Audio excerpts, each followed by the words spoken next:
Hello friend, welcome to my YouTube channel Satrang Jeevan के। प्रणाम आप सभी को। कैसे हैं आप सभी?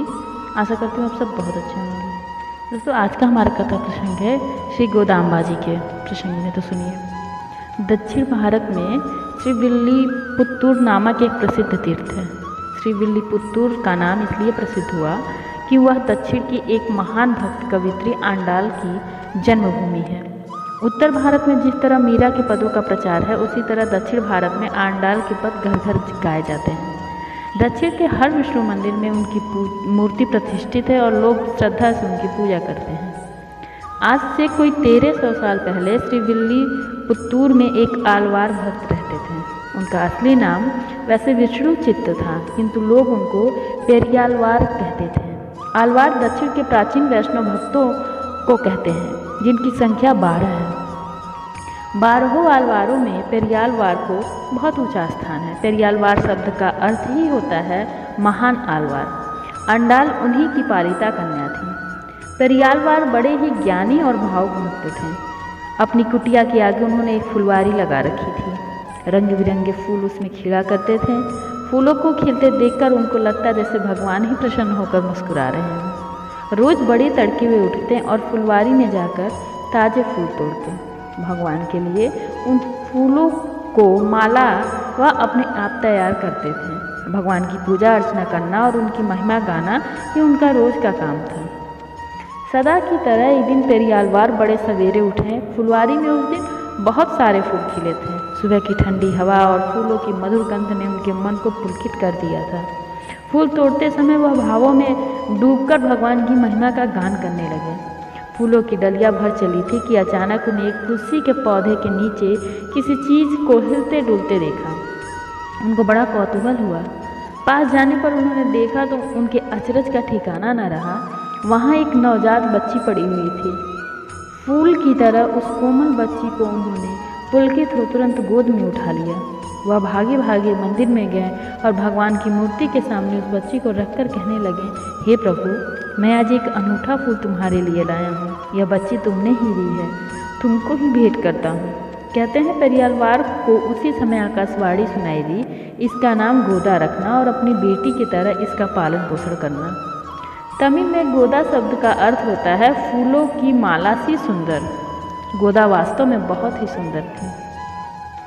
भक्तराज की पुत्री होने के कारण गोदा के मन पर भक्ति के संस्कार शुरू से ही जमते गए। फूल तोड़ना, माला गूंथना, पूजा की सामग्री जुटाना आदि सब कामों में वह अपने पिता की मदद करती। पिता जब गाते तब वो भी उनके साथ गाती। भगवान की आराधना के सिवा बाप बेटी को और कोई काम नहीं था। इस सब का असर धीरे धीरे गोदा पर यह पड़ा कि उसने मान लिया कि उसका जीवन केवल भगवान के लिए है। वह दिन रात भगवान के ही बारे में सोचा करती। उनको कौन सा फूल पसंद आएगा, कैसी माला पहनकर वह प्रसन्न होंगे, इसी तरह की बातों पर वह घंटों विचार किया करती थी। एक दिन मंदिर के पुजारी ने पेरियालवार से कहा, आपको माला भगवान की पूजा की योग्य नहीं है, क्योंकि किसी ने उसे पहनकर अपवित्र कर दिया है। पेरियालवार को इस पर सहसा विश्वास नहीं हुआ, लेकिन उन्होंने कुछ कहा नहीं। ताजे फूलों की दूसरी माला तैयार की और भगवान को चढ़ाई। लेकिन दूसरे दिन भी वही बात हुई। जो माला वह घर से पूजा के लिए ले गए थे, उसे लेने से पुजारी ने फिर इनकार कर दिया। यही नहीं, उसने माला में से एक बाल निकालकर दिखाते हुए कहा, आप स्वयं देख लीजिए, इस माला को किसी ने पहना है। कई फूलों की पंखुड़ियाँ भी मसली हुई सी लगती हैं। पेरियालवार यह सुनकर चिंता में पड़ गए। भगवान को चढ़ाई जाने वाली माला कौन पहन सकता है? माला तो गोदा तैयार करती है, वह पहन लेगी ऐसा सोचा भी नहीं जा सकता। फिर बात क्या है? प्रभु की यह कैसी माया है? इस तरह के विचारों में काफ़ी देर तक खोए रहे। दूसरे दिन पेरियालवार जरा पहले ही नहा धोकर मंदिर जाने के लिए तैयार हो गए। गोदा कुटिया के अंदर थी। उन्होंने आवाज़ दी, बेटी, माला तैयार हो गई क्या? लेकिन कोई उत्तर नहीं मिला। पेरियालवार ने झाँक कर देखा तो स्तब्ध रह गया। पुजारी के कथन की सच्चाई उनकी आंखों के आगे थी। गोदा शीशे के सामने बैठी थी। भगवान के लिए जो माला उसने तैयार की थी, वह उसके गले में झूल रही थी। वह उस माला को देखती उसकी शोभा को निहारती धीरे धीरे कुछ बुदबुदाती जा रही थी। पेरियालवार ने झुंझला कर कहा, अरे ना समझ, तू यह क्या कर रही है? गोदा का ध्यान भंग हो गया। वह चौंकी, फिर पिता को देखकर तुरंत संभल गई। गले से माला निकालते हुए बोली, कुछ नहीं पिताजी, देखिए आज मैंने कितनी सुंदर माला बनाई है। भोली गोदा का यह उत्तर पिता को नहीं भाया।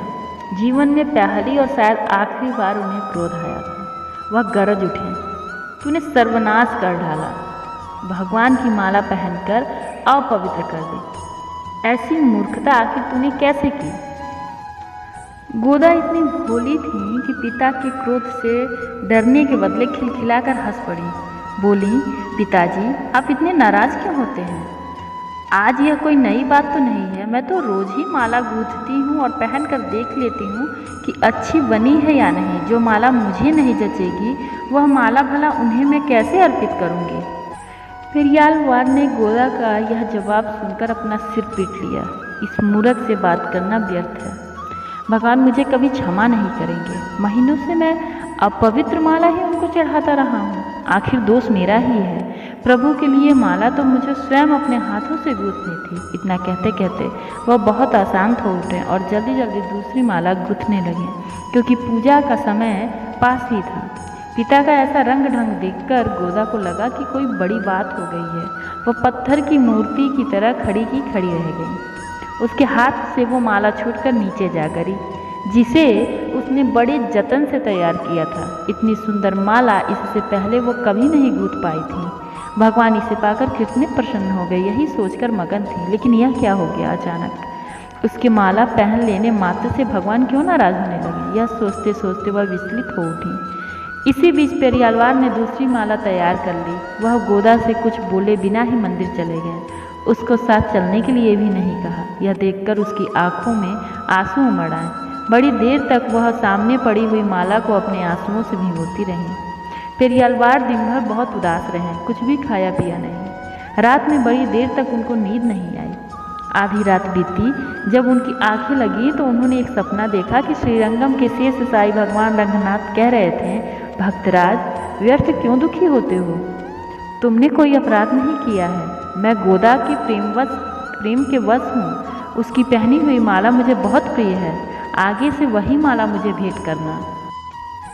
विष्णु भक्त पेरियालवार मारे आनंद के गदगद उठे। भगवान के चरणों में गिरने को उन्होंने जो चेष्टा की तो सहसा उनकी आँख खुल गई। वह हड़बड़ाकर उठ बैठे। उन्होंने उसी समय गोदा की ओर देखा। वह एक कोने में चटाई पर पड़ी सो रही थी। चेहरा देखने से ऐसा लगता था मानो वह काफ़ी रात गए तक जागती और आंखों से आंसू बहाती रहीं।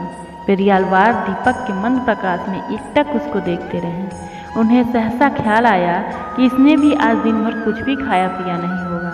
स्नेह और करुणा के सागर में उनके हृदय में लहराने लगे।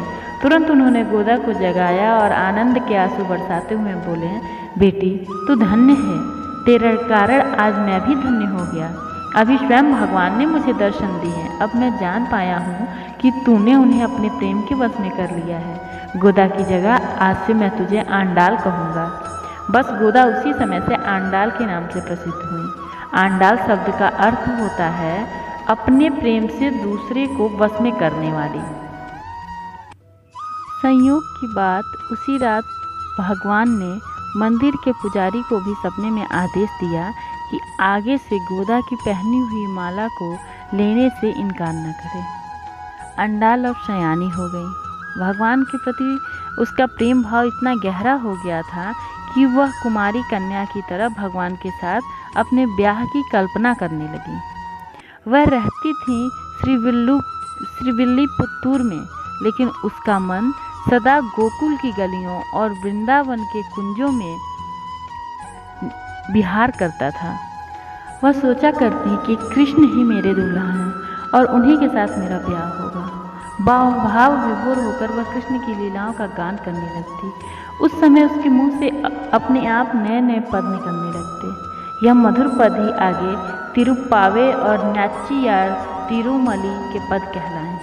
एक रात अंडाल ने सपना देखा कि भगवान कृष्ण के साथ उसके ब्याह का समय समीप आ गया है।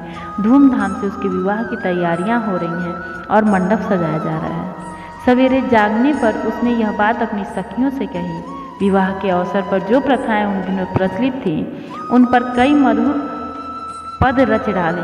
आज भी तमिलनाडु में विवाह के मंगल अवसर पर वे पद गाए जाते हैं। पेरियालवार को अब आंडाल के विवाह की चिंता सताने लगी। एक रात भगवान ने फिर स्वप्न में उन्हें दर्शन दिया और कहा, भक्तराज, आंडाल अब विवाह योग्य हो गई है। उसको लेकर श्रीरंगम के मंदिर में जाओ, मैं उसका पारिग्रहण करूँगा। पेरियालवार अपने आराध्य का आदेश कैसे टाल सकते थे। भगवान की धरोहर भगवान को सौंप दी जाए, यह उनके लिए बड़ी प्रसन्नता की बात थी। उन्होंने यात्रा की तैयारियां शुरू कर दी। मदुरै में उन दिनों पांड्य राजा राज करते थे। एक रात उन्हें भगवान ने स्वप्न में आदेश दिया कि वह आंडाल को श्रीविल्लीपुत्तूर से श्रीरंग ले आए। इसी तरह का स्वप्न श्रीरंगम के मंदिर के पुजारियों को भी आया। फिर क्या था, सबसे सब श्रीविल्लीपुत्तूर में आधम के विष्णुप्रिया आंडाल चरणों की धूल सबने अपने सिर पर ली और राजसी धूमधाम से उनकी सवारी निकली। वह सजी सजाई दुल्हन की भांति डोली में बैठी थी। पेरियालवार एक सजे हुए हाथी पर बैठे भगवान की महिमा गाते जा रहे थे।